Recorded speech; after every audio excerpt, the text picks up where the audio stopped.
Bienvenue dans cette nouvelle édition du 12-15. Au sommaire, le Parti démocratique de Côte d'Ivoire, toujours divisé après son dernier congrès. La majorité des militants soutient l'appel de Daoukro, mais les frondeurs campent sur leur position. 100 jours à la tête du Burkina Faso pour le chef de l'État intérimaire Michel Kafando, l'occasion de faire le premier bilan de ses actions, de celui qui a l'immense défi de mener à bien la transition. Et une marche des femmes au Congo, elles ont défilé ce dimanche à Brazzaville pour réclamer un débat apaisé autour d'une éventuelle modification de la Constitution. Mais tout d'abord au Togo, ils seront 4 candidats de l'opposition à affronter le président sortant Faure Gnassingbé à la présidentielle du 15 avril prochain. Aimé Tchabouré Gogué, leader de l'Alliance des démocrates pour un développement intégral, Géry Tama à la tête du nouvel engagement togolais, Mohamed Tchassona Traoré du mouvement citoyen pour la démocratie et le développement, et enfin Jean-Pierre Fabre, chef de file de l'opposition. C'est le statu quo au sein du Parti démocratique de Côte d'Ivoire. Le congrès extraordinaire de samedi a pourtant entériné l'appel de Daoukro à soutenir le président Alassane Ouattara à la prochaine présidentielle. Mais les frondeurs maintiennent leur position. Ils souhaitent toujours que le parti ait son propre candidat. Un reportage de notre correspondant Olivier Conan. Le Parti démocratique de Côte d'Ivoire est toujours divisé sur la décision de soutenir le président Alassane Ouattara à l'élection présidentielle d'octobre 2015. Beaucoup de militants soutiennent l'appel de Daoukro lancé par le président du parti, Henri Konan Bédié. Une position entérinée par le congrès extraordinaire qui en a fait sa résolution principale. Le parti veut passer à de nouveaux challenges. Le PDCI-RDA est en alliance avec le RDR. Le PDCI-RDA participe au gouvernement avec le RDR et le gouvernement travaille bien. Nous avons un bilan à défendre ensemble. Le bilan de ce gouvernement est un bilan RHDP. Il n'est pas un bilan RDR, il n'est pas un bilan PDCI. Donc, c'est de consolider d'abord notre alliance autour du RHDP. 1. 2. Ensuite, éviter les dépenses inutiles. Voilà. Ensuite, rassurer les investisseurs. Les adversaires de l'appel de Daoukro, de leur côté, maintiennent leur position. Le PDCI doit avoir son candidat. Il peut aider, appuyer sur les idéaux du PDCI-RDA, fait de paix et de dialogue, à mener les enfants, les filles et les fils de Côte d'Ivoire à se mettre ensemble, à se retrouver, afin que dans la paix, ils puissent reprendre le train du développement que ce pays n'aurait jamais dû abandonner depuis le coup d'État funeste de 1999. C'est compte tenu de la situation délicate dans laquelle la Côte d'Ivoire se trouve que Essi Amara a encore accepté de prêter sa personne afin de permettre la réconciliation et la reconstruction de notre pays. L'élection présidentielle de 2015 est prévue au mois d'octobre. Le président Alassane Ouattara a déjà annoncé sa candidature. Le PDCI est désormais officiellement derrière lui. Mais au sein du parti, 4 candidats sont toujours dans la course. Les états-majors s'activent désormais pour entrer en campagne électorale.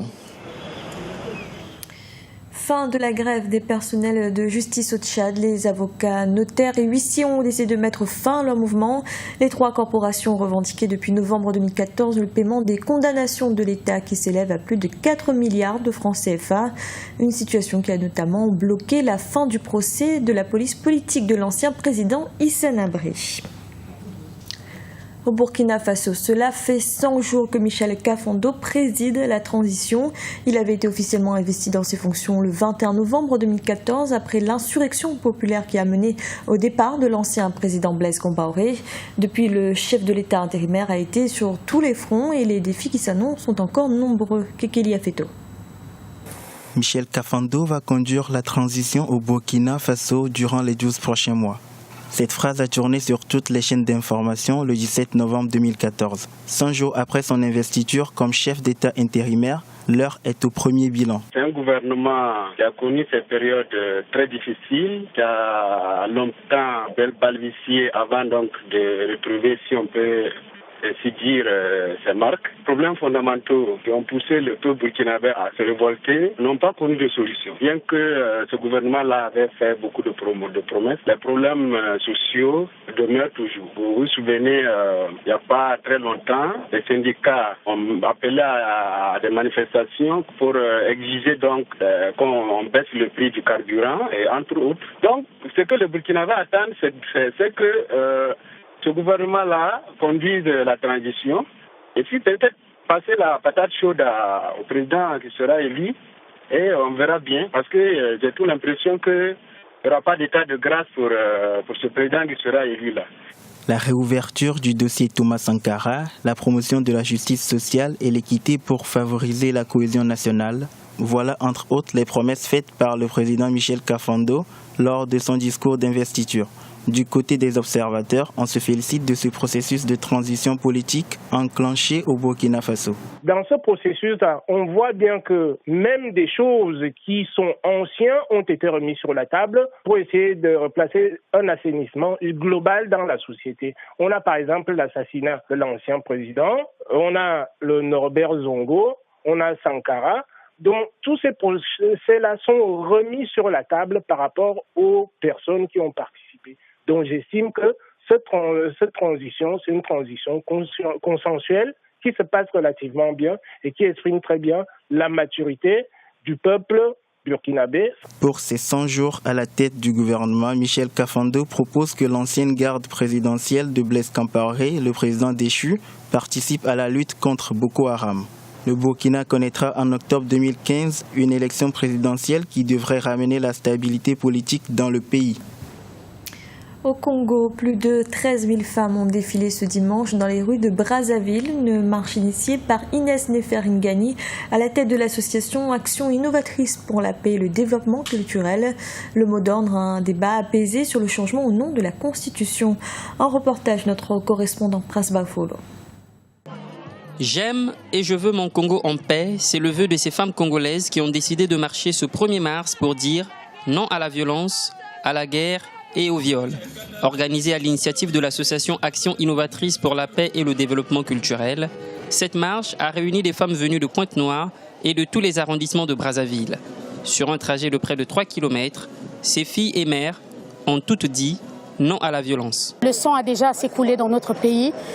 Face aux divergences d'opinion dues au changement de la Constitution ou non, nous avons pensé qu'il fallait prévenir et essayer d'avertir, de mettre en garde aussi nos maris, nos frères, nos fils, nos politiques sur le fait que les femmes veulent la paix dans notre pays.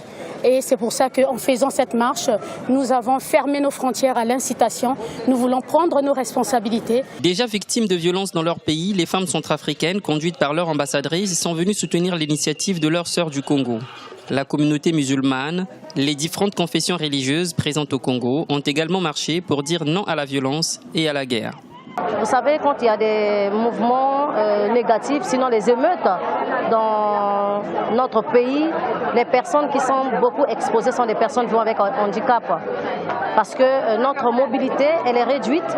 Voilà pourquoi nous avons répondu présente à cette marche, parce que nous avons trouvé que c'est une marche très très capitale. Le conflit en Centrafrique, la menace Boko Haram, le spectre des violences dans les pays dont les présidentielles sont proches, sont autant de questions qui motivent ces femmes. Au Congo, les femmes qui représentent 52% de la population veulent la paix et ont donc décidé de le dire haut et fort. C'était le journal de la rédaction. Merci de l'avoir suivi. Retrouvez dans un instant une nouvelle édition de l'information.